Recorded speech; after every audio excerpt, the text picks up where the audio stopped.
इस वीडियो में हम ये 4 प्रश्न को देखेंगे। 2 प्रश्न ये वीडियो में देख लेते हैं, बाकी 2 प्रश्न आने वाले वीडियो में हम आपको बता देंगे। देखिए, ये पहला प्रश्न है, भारत में साम्राज्यवादी विचारधारा का प्रारूप बनाने में उपयोक्तावादियों तथा प्राच्यविदों के विचारों के प्रभाव का विश्लेषण कीजिए। दूसरा प्रश्न है, भारत में अंग्रेजों द्वारा लागू की जाने वाली विभिन्न भू राजस्व व्यवस्थाओं का संक्षिप्त विवरण दीजिए। ये दोनों प्रश्न हम इस वीडियो में देखेंगे, बाकी नीचे 2 प्रश्न 3 और 4 आने वाले वीडियो में चर्चा करेंगे। देखिए, तीसरा प्रश्न भी देख लीजिए आप। भारत की परंपरागत शिक्षा व्यवस्था क्या थी? अंग्रेजों ने इसमें क्या परिवर्तन लागू किए? और चौथा प्रश्न देखिए, भारत में विभिन्न प्रकार के सामाजिक भेदभाव की व्याख्या कीजिए। उस समय की सामाजिक व्यवस्था पर औपनिवेशिक शासन का क्या प्रभाव पड़ा? ये 2 क्वेश्चन 1 और 2 इस वीडियो में देख लेते हैं, बाकी 3 और 4 नेक्स्ट आने वाले वीडियो में हम देखेंगे। आपको ये वीडियो अच्छा लगेगा तो आप मेरे चैनल को सब्सक्राइब करें और वीडियो को लाइक करें और साथ में कमेंट करें कि आपको कैसा लगा। चलिए, पहला प्रश्न हम देखते हैं। पहला प्रश्न देखिए क्या है, भारत में साम्राज्यवादी विचारधारा का प्रारूप बनाने में उपयोक्तावादियों तथा प्राच्यविदों के विचारों के प्रभाव का विश्लेषण कीजिए। मतलब ये प्रश्न का मतलब है कि भारत में जो अंग्रेज का क्या मानना था, भारत के संदर्भ में अंग्रेज का क्या मानना था, वह क्या सोचते थे भारत के बारे में। ये प्रश्न में वही चीज़ पूछा जा रहा है, वो अपना विचार क्या था उसका विश्लेषण कीजिए। चलिए हम इस प्रश्न को देखते हैं। आप ये वीडियो जो है, ये प्रश्न जब हम बताएंगे आप आराम से ईयरफोन लगा लीजिए और ध्यान से सुनिए ताकि आपको हर एक पॉइंट याद रहे। चलिए स्टार्ट करते हैं। देखिए, आरंभिक धारणा मतलब सबसे पहला धारणा, शुरुआत में क्या धारणा थी उसके बारे में हम चर्चा करते हैं। आरंभ में अंग्रेज़ों के दिमाग में भारत की एक तस्वीर बनी थी। यह तस्वीर उनके अपने पाश्चात्य अनुभव और खोज के लिए की गई यात्राओं पर आधारित था। शुरू में जो यात्रा किया था भारत अंग्रेज, उसमें क्या उसके दिमाग में भारत के लिए बना था उस पर विचार करते हैं। पहला, एडवर्ड टेरी और जॉन ओविंगटन भारत की यात्रा करने वाले प्रारंभिक यात्रियों में से एक थे।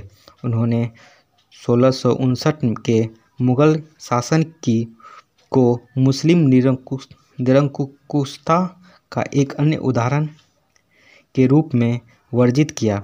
आरंभ में आने वाले ब्रिटिश यात्री बर्नियर का लेखन से परिचित थे और उन्हें इसी के माध्यम से ओटोमन और फारसी साम्राज्यों की जानकारी मिली। इस विवरण को आंखों देखा हाल समझ मुगल साम्राज्य और भारत के बारे में उन्होंने अपनी धारणा बना ली। क्लासिकल युग के विद्वान सर विलियम टेम्पल का मानना था कि लिकुर्गुस और पाइथागोरस ने भारतीयों से ही शिक्षा ग्रहण की थी।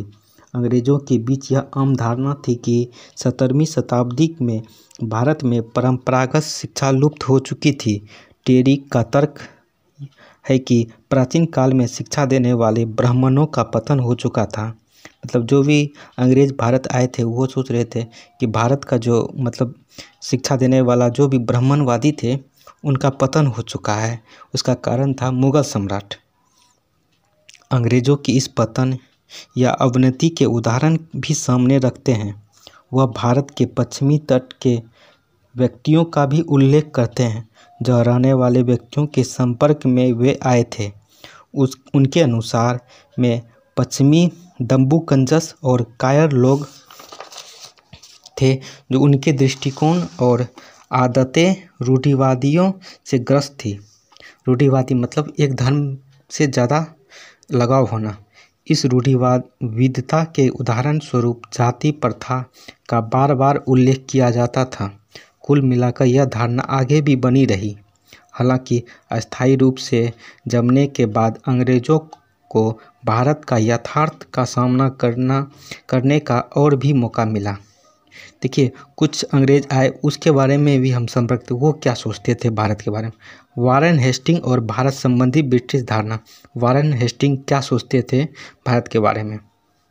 अंग्रेज़ों के मन में यह अवधारणा बनी हुई थी कि भारतीयों की अवनति हुई है। 18वीं शताब्दी की घटनाओं से यह धारणा और भी पुष्ट हो गई। इसी के साथ साथ आरंभिक प्रशासक भारत के अतीत के गौरव की बात करते थे।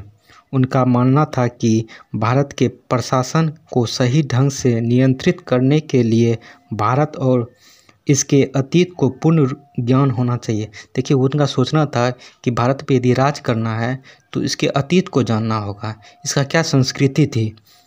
वारेन हेस्टिंग ने इस कार्य को अपेक्षाकृत गंभीरतापूर्वक लिया। वह जानता था कि इस कार्य को संपन्न करने के लिए कुछ ऐसे प्रशासकों की ज़रूरत है जो अपने स्वार्थों से ऊपर उठे हुए हो। इस उद्देश्य से उसने कुछ ऐसी संगठनों की स्थापना का प्रयत्न किया जो भारत के स्वर्णिम अतीत संबंधी ज्ञान की खोज करे और फिर उन लोगों को इस ज्ञान से परिचित कराए जिन्हें इस देश का प्रशासन चलाना है। यह दृष्टिकोण प्राच्यवादियों के दृष्टिकोण के रूप में जाना जाता है और वारेन हेस्टिंग के अलावा और भी लोग इसके समर्थक में थे कि वो भारत के बारे में जाने और भारत के प्रशासन जो चलाएंगे उनको यह जानकारी दी जाए कि भारत का संस्कृति क्या है। विलियम जोन्स क्या सोचते थे भारत के बारे में। इस उद्देश्य से एक अंग्रेज न्यायवादी विलियम जोन्स ने भारत को नए सिरे से जानना शुरू किया। विलियम जोन्स ब्रिटिश राजनीतिक की व्हिग परंपरा का अनुयायी था। उसने अंग्रेज़ों को भारत की तस्वीर से परिचित कराने का बीड़ा उठाया। भारत आने पर जोन्स ने महसूस किया कि भारत को जानना एक व्यक्ति के वश की बात नहीं है। उसने अनुभव किया कि इसके लिए एक वैज्ञानिक अध्ययन की ज़रूरत है जिसमें मेहनती और विद्वान लोगों की सहायता अपेक्षित है। इस उद्देश्य से प्रसिद्ध एशियाटिक सोसाइटी की स्थापना हुई। मतलब भारत को जानने के लिए वो एशियाई सोसाइटी की स्थापना की। इस सोसाइटी का उद्देश्य एशिया में रहकर एशिया से बाहर दोनों प्रकार से हम महादेश की छिपी वास्तविकता को उजागर करना था। जोन्स के प्रयासों और वारेन हेस्टिंग के दृष्टिकोण का मेल इस सोसाइटी में हुआ। सोसाइटी का गवर्नर जनरल का पूरा समर्थन प्राप्त था। मतलब जो उस टाइम गवर्नर जनरल थे उसका पूरा समर्थन प्राप्त था। इस सोसाइटी को जो था उस टाइम जो गवर्नर जनरल थे भारत के, उनका पूरा सहयोग था। इस सोसाइटी ने भारत के सामाजिक, धार्मिक, भाषाई और राजनीतिक पक्षों को गहराई से और नज़दीक से अध्ययन किया। यह अध्ययन गहराई से किया गया है। पहले यात्री आते थे, ऊपरी तौर पर भारत को देखकर उसके प्रति एक धारणा बनाकर लौट जाते थे।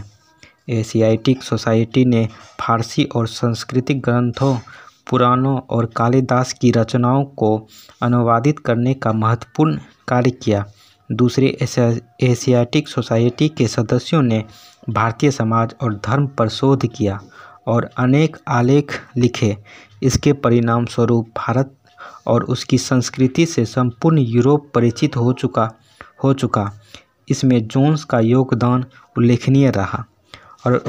और वारेन हेस्टिंग का क्या व्यवहार था एशियाटिक सोसाइटी के लिए, उसके बारे में हम जानते हैं।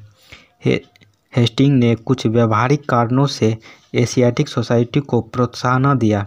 इस समय तक उसने क्लाइव की द्वैध नीति को छोड़ने का मन बना लिया था और वह चाहता था कि बंगाल की जिम्मेदारी ईस्ट इंडिया कंपनी अपने हाथों में ले ले। वह भारत में अंग्रेजी कानून और अंग्रेजी तौर तरीके लागू करने के पक्ष में नहीं था। उसका मुख्य विचार था कि वंचितों पर उनके तरीके से शासन किया जाए। उसने अनुभव किया कि ब्रिटिश शासन के तीव्र विकास के कारण कुछ पूर्वाग्रह उभर कर सामने आए थे। उसके विचार में इस प्रवृत्ति पर रोक लगनी चाहिए। दूसरे, वह भारतीय संस्थाओं के साथ ब्रिटिश शासन का मेलजोल आपस में मेलजोल स्थापित करना चाहता था। इसके लिए इस देश के आचार और रीति रिवाजों की गहराई से छानबीन और भारतीय साहित्य और कानून के व्यापक विश्लेषण की ज़रूरत थी। इस उद्देश्य से वारेन हेस्टिंग के एक महत्वपूर्ण सहकर्मी हेलहेड ने धार्मिक और रीति रिवाज संबंधित कानूनों की सूची तैयार की जिसे जेटू लॉ के नाम से जाना गया। इस सूची को तैयार करने का उद्देश्य देश की जनता से मेल मिलाप या प्राप्त उपलब्धि को स्थिरता प्रदान करने वाली प्रक्रिया को समझना था। हेलहेड का मानना था कि इससे वाणिज्य और राज्य की स्थापना के अवसरों को और भी मजबूत बनाने में मदद मिलेगी। देखिए, आरंभ में समृद्ध भारतीयों अतीत को देखने का प्रयत्न किया गया। धीरे धीरे वह प्रयत्न ब्रिटिश की व्यवहारिक का एक अंग बन गया। आगे आने वाले प्रशासकों को इस दिशा में प्रशिक्षित करने की वारेन हेस्टिंग की नीति का पालन वेलेस्ली ने भी किया। इस उद्देश्य की पूर्ति के लिए उसने 1800 ईस्वी में कलकत्ता में फोर्ट विलियम कॉलेज की स्थापना की। फोर्ट विलियम कॉलेज में छात्रों को विशेष रूप से भारतीय भाषाओं की जानकारी दी जाती थी, ताकि जब वे भविष्य में प्रशासक का पद संभाले तब देसी भाषाओं और बोलियों से परिचित रहे और भारत के अतीत को सटीक ढंग से समझ सके। मसलन फारसी भाषा का ज्ञान प्राप्त करना व्यावहारिक था। अधिकांश भारतीय राज्यों में सरकारी और कामकाज की भाषा फारसी थी। इस प्रकार भारत के अतीत को जानने की ललक और ब्रिटिश प्रशासन की ज़रूरतें एक दूसरे में घुल मिल गई। तत्कालिक प्रशासकों के भारतीय अतीत संबंधी दृष्टिकोण के बारे में भावी प्रशासकों को प्रशिक्षित करने के लिए उठाए गए कदमों को कम करके नहीं आंकना चाहिए। विभिन्न अधीनस्थ भारतीय शासकों के दरबार में नियुक्त रेजिडेंट फारसी भाषा की जानकारी रखने के साथ उपयोग भी करते थे और दरबार के सांस्कृतिक जीवन पद्धति को भी अपनाते थे। भारतीय दरबारियों से मेलजोल स्थापित करने के लिए वे भारतीय वस्त्र पहनते थे और दरबार के नियमों का पालन करते थे। वे अधिकांश दरबार के नियमों और कायदों का भी पालन करते थे, जबकि शासकों के सभी निर्णयों में उनकी हिस्सेदारी प्रमुख थी।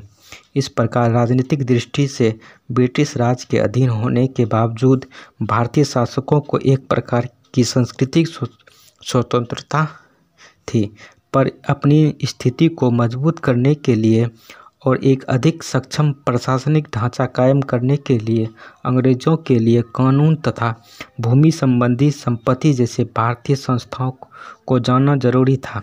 इस समय ब्रिटेन में औद्योगिक क्रांति हुई और ब्रिटेन से बाहर बाजार और कच्चे माल की खोज शुरू हो गई। वहाँ के उद्योगपतियों की इन ज़रूरतों का भी ब्रिटेन के नीति विचारकों को ध्यान में रखना था। जब अंग्रेज भारत के बारे में पूर्णतः जान लिया तो उनका क्या फ़ायदा भारत को मिला, इसके बारे में बातें करते हैं। उपयोगितावादी उदारवादियों के शिक्षा संबंधी उद्देश्य मसलन भारत को सभ्य बनाना और उसका सुधार करना से बिल्कुल सहमत नहीं थे। उनका उद्देश्य यह था कि कानून और भूमि संबंधी नियमों को इस तरह बदला जाए कि बाजार निर्माण का रास्ता साफ हो जाए। उनका विश्वास था कि प्रसिद्ध दार्शनिक जर्मी बेंथम के निर्देश में एक वैज्ञानिक तौर और तर्कसंगत दृष्टिकोण विकसित हो सकता है। यह कानून और भूमि संबंधी नियमों का ऐसा समाधान प्रस्तुत कर सकता है जिससे अधिक वस्तुएं अधिक लोगों के लिए सिद्धांत का पालन किया जा सकता है। कानून पर प्रश्न उपयोगितावादियों के विचारों का भारत के प्रति ब्रिटिश दृष्टिकोण के निर्माण पर मूलभूत प्रभाव पड़ा। बेंटिक ने कानून को परिवर्तन का एक माध्यम बनाया। उसका विश्वास था कि सती और बालिका हत्या जैसी भारतीय रीति रिवाजों को कानून द्वारा ही रोका जा सकता है। जेम्स मिल के ईस्ट इंडिया कंपनी के लंदन स्थित कार्यालयों में पदस्थ होने के बाद उपयोक्तावादियों ने प्राच्यवादियों कॉर्नवालिस और मुनरो की विरासत पर नापातुला आघात किया और उनकी नीतियों को स्थगित करने की योजना बनाई। अपने सिद्धांतों विश्वासों के आधार पर उपयोक्तावादियों ने राजनीतिक सुधार को कार्य के रूप में देने का निश्चय किया। बेंथम के सिद्धांतों को आधार बनाकर कई कानून और दंड संहिता लागू की गई और एक ऐसी व्यवस्था कायम की गई जो निचले स्तर तक जाकर लोगों को प्रभावित कर सके। इस उद्देश्य के लिए काम करने का निर्देश दिया गया। अंग्रेजी उपयोक्तावादी विचार में एक निरंकुशता की प्रवृत्ति देखने को मिलती है जो बाहर के देशों में पूर्ण विकसित तानाशाही के रूप में स्थापित हुई। उदारवादी परंपरा में जन्म लेने के बावजूद उपयोक्तावादी भारत में कभी भी प्रजातांत्रिक सरकार को स्वीकार नहीं कर सके। जेम्स मिल ने तत्कालिक व्यवस्था में या भविष्य में हमेशा भारत के प्रतिनिधि सरकार की स्थापना का विरोध किया। डलहौजी के नेतृत्व में साम्राज्य का दृढ़ीकरण हुआ। इसमें भारत संबंधी ब्रिटिश धारणा के अंतर्विरोध स्पष्ट रूप में उभर कर सामने आए। डलहौजी ने जेम्स मिल की धारणा को और आगे बढ़ाया तथा उसने देशी भारतीय राज्यों के प्रति आक्रमणकारी रुख अपनाया। इसके अतिरिक्त बेंथमवादी परंपरा का पोषण करते हुए उसने एक उच्च अधिकारी के नेतृत्व में अखिल भारतीय विभागों मसलन डाक और तार विभाग, जन कार्य विभाग आदि की स्थापना की। इन विभागों की स्थापना करके वह एकीकृत अखिल भारतीय साम्राज्य के ढांचे में कुशलता प्रशासन की अवधारणा को अंजाम देना चाहता था। यह व्यवस्था मुनरो की संबंधी धारणा के बिल्कुल विपरीत थी, जिसमें क्षेत्रीय राज्यों के एक ढीले संघ की स्थापना की गई थी। ये पूरा प्रश्न 1 को पूरा हम देख चुके हैं। इस प्रश्न को आप आराम से 2-3 बार सुनिए और आपको एक अच्छे से समझ में आ जाएगा और आप इसके बारे में लिख भी सकते हैं। लिखना तो अपने ही शब्द में है। चलिए हम दूसरे प्रश्न को देखते हैं। पहला प्रश्न खत्म हो चुका है। देखिए दूसरा प्रश्न क्या है। भारत में अंग्रेजों द्वारा लागू की जाने वाली विभिन्न भू राजस्व व्यवस्था का संक्षिप्त विवरण दीजिए। ये प्रश्न का मतलब है कि अंग्रेज जो भारत को उपनिवेश बना चुका था, भूमि के लिए कौन कौन व्यवस्था लागू किया उस पर चर्चा करते हैं। अंग्रेज़ों की भूमि और भू राजस्व नीति। अंग्रेज़ की जो भूमि और भू राजस्व नीति क्या थी उसके बारे में चर्चा करते हैं।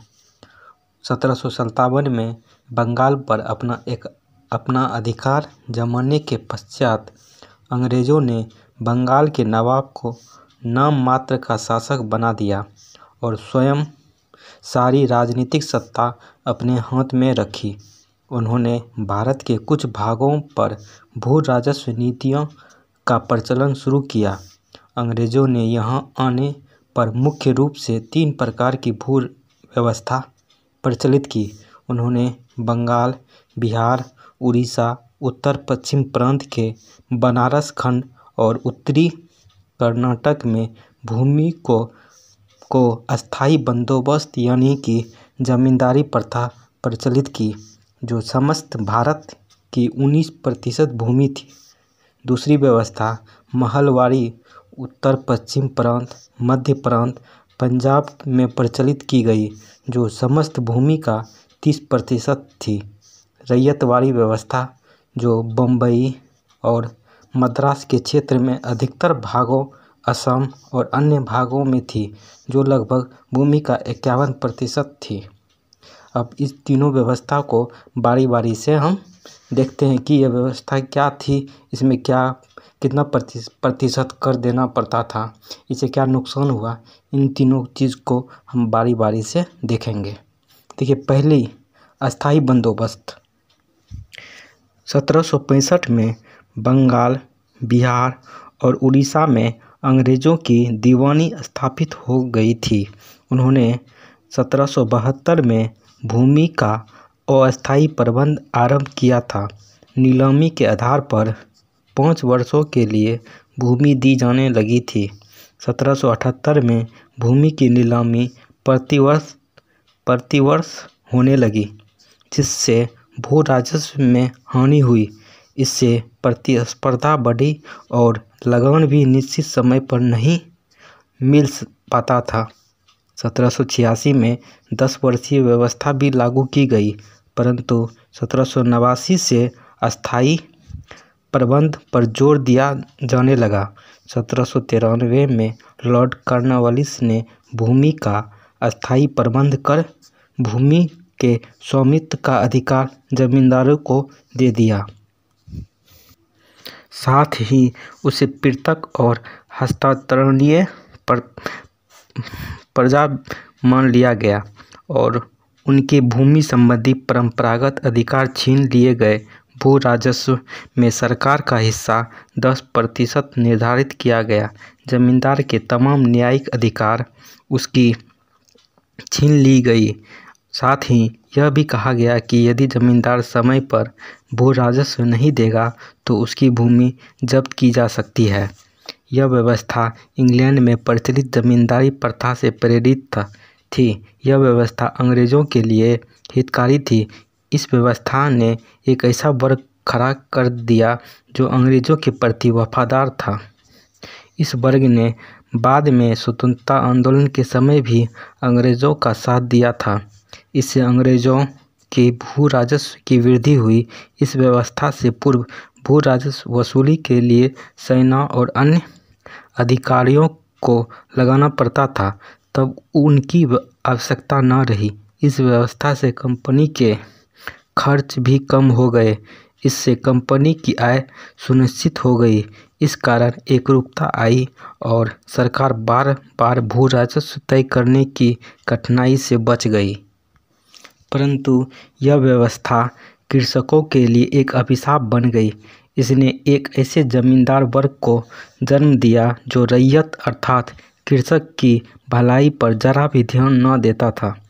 कार्वर के अनुसार, कार्वर एक लेखक है, उनके अनुसार युद्ध, अकाल और महामारी के बाद ग्रामीण समुदाय में भयंकर वस्तु अनुपस्थित जमींदार वर्ग का होना था। जमींदारों द्वारा शोषण किसी से कम न था। इससे मुकदमेबाजी बढ़ी, मतलब केस लड़ने का बढ़ा। इससे कृषकों के कष्ट कई गुना बढ़ गए। उनके अधिकार को पूरी तरह से भुला दिया गया। जमींदारों के समय समय पर कृषकों पर मनमानी शर्तों भी लादनी शुरू की। इस व्यवस्था से प्रारंभ में बहुत से जमींदार भी नष्ट हो हुए, क्योंकि वे सरकार द्वारा निश्चित भू राजस्व वसूल न कर सके। B.R. मिश्रा का कथन है, B.R. मिश्रा एक लेखक है, उनके अनुसार सरकार ने पूरी तरह राजनीतिक उद्देश्य को ध्यान में रखते हुए लाखों के हितों को कुछ के स्वार्थ के लिए कम कर दिया और बलि कर दिया। देखिए, ये भू अस्थाई बंदोबस्त और इसके बाद रैयतवारी व्यवस्था, 3 व्यवस्था थी और दूसरा व्यवस्था रैयतवारी। इस व्यवस्था में क्या क्या हुआ, कहाँ लागू किया गया, इसके बारे में चर्चा करते हैं। रैयतवारी व्यवस्था, यह व्यवस्था मद्रास, बरार, बम्बई और असम में प्रचलित की गई। इस व्यवस्था में रैयत की भूमि का स्वामी होता था। सरकार और रैयत के बीच जमींदारी की भांति कोई मध्यस्थता न था। रैयत तब तक जमीन का स्वामी होता था जब तक वह समय पर भू राजस्व देता रहता था। इस प्रथा में भू राजस्व 20 से 40 वर्षों तक के लिए निश्चित किया जाता था। प्रत्येक रैयत भू राजस्व के लिए व्यक्तिगत रूप से उत्तरदायी था। भूमि रैयत के अधिकार में रहती थी और उसे उपयोग करने या छोड़ने का उसे अधिकार था। रैयत का भूमि पर स्वामित्व बढ़ने से कृषि सुधार की बड़ी बड़ी आशाएं थी। आर्थर एक लेखक है, उसने लिखा, किसी व्यक्ति को चट्टान पर भी निश्चित अधिकार दे दी जाए तो वह भी उसे बगीचा में परिवर्तित कर देगा। उसे 9 वर्षों के लिए बगीचा का ठहरा दिया जाए तो उसे भी वह रेगिस्तान में परिवर्तित कर देगा। परंतु यह व्यवस्था भी कृषकों के लिए लाभकारी नहीं रही। रीड और मुनरो को इस व्यवस्था का लागू करते वक्त इससे बड़ी आशाएं थी। भू राजस्व खेत की अनुमानित आय की 1/2 भाग निश्चित समय किया गया, परंतु सरकार की मांग पर प्रायः कुल उत्पादन का 45% से 55% तक हुआ। मुनरो ने इसे 33.33% उचित माना। आरसी दत्त का मत है कि भू राजस्व जो भी निश्चित किया गया वह बहुत अधिक था। तत्कालीन जिला कलेक्टरों के रिपोर्टों से यह भी स्पष्ट होता है। साथ ही इस व्यवस्था से भूमि छोटे छोटे टुकड़ों में विभाजित होती गई। इस क्रम निरंतर बढ़ता गया। इस व्यवस्था में प्राचीन ग्रामीण समुदाय का विकास पर एक कटु प्रहार था। इस व्यवस्था से उचित रूप से भू राजस्व संभव नहीं था। तीसरा जो व्यवस्था थी अंग्रेजों के द्वारा लागू किया गया वो महलवाड़ी व्यवस्था थी। इस व्यवस्था में भू राजस्व की ऐसी व्यवस्था पंजाब, मध्य प्रदेश और वर्तमान उत्तर प्रदेश के कुछ भागों में प्रचलित हुई। इस पद्धति के अनुसार भूमि कर की इस इकाई कृषक का खेत नहीं अपितु ग्राम अथवा महल होती थी। इस प्रथा के अनुसार भू राजस्व के बारे में समझौता किसी जमींदार या रैयत के साथ न होकर गांव के सभी पट्टेदारों से एक साथ किया जाता था। इसमें भू राजस्व देने की जिम्मेदारी संपूर्ण महल की होती थी। भू राजस्व निश्चित समय तमाम गांव की भूमि नापी जाती थी। पंजाब में संशोधित महलवाड़ी प्रथा लागू की गई, जिसे कभी कभी ग्राम व्यवस्था भी कहा गया। इस व्यवस्था के अंतर्गत भी भू राजस्व अत्यधिक था। उत्तरी भारत में ब्रिटिश शासन से पूर्व भू राजस्व 135 लाख रुपये था, जो ब्रिटिश शासन के प्रथम वर्ष में 156 लाख रुपये, दूसरे वर्षों में 161 लाख रुपये और तीसरे वर्षों में 168 लाख रुपये निर्धारित हुई। 1807 से 1818 के बीच अनेक अधिकारियों के विरोध के बाद भी इसे 45% बढ़ा दिया गया। 1882 के बाद भी इसे 45% से बढ़ा दिया गया। 1822 में यह वास्तविक संपत्ति का 80% लगाया जाता था। महलवाड़ी प्रथा 1833 के अधिनियम के अंतर्गत लागू की गई थी। महलवाड़ी प्रथा से सरकार से सीधा संपर्क, स्वामित्व और भूमि की उर्वरता बनी रही, परंतु इस प्रथा से भी भू राजस्व निश्चित नहीं हो पाता था और ग्रामीण समुदाय का विकास संभव न था। अंग्रेजों द्वारा प्रचलित तीनों प्रकार की व्यवस्था भारत की परंपरागत प्रथाओं की प्रतिकूल थी। जमींदारी प्रथा इंग्लैंड में प्रचलित सामंतवादी प्रथा, रैयतवाड़ी फ्रांस में प्रचलित कृषक के स्वामित्व और महलवाड़ी प्रथा भारतीय आर्थिक समुदाय की नकल मात्र थी। इन सभी व्यवस्थाओं से कृषकों की हालत खराब होती गई। छोटे छोटे किसानों, खेतिहर मजदूरों और काश्तकारों की दशा दयनीय होती गई। ग्रामीण अर्थव्यवस्था बिखर गई। ग्राम पंचायतों का महत्व नष्ट हो गया। इससे अंग्रेजों को एक ऐसा हित चिंतक वर्ग खड़ा हुआ जो उसका पक्षपाती रहा। इस व्यवस्थाओं ने भूमि को एक माल या वस्तु के रूप में माना जाता था, जो कभी भी खरीदी या बेची जा सकती थी। अभी तक भूमि रब ईश्वर मानी जाती थी, रब की भूमि मानी जाती थी। इससे पहले भूमि के संदर्भ में यह मौलिक परिवर्तन था जिसने भारत के कृषकों के ग्रामीण समुदाय के स्वरूप को और गांव को ही बदल दिया। वस्तुतः यह भारतीय कृषकों को उनकी जड़ों को उखाड़ने का प्रयास किया गया था। आपको कैसा लगा वीडियो?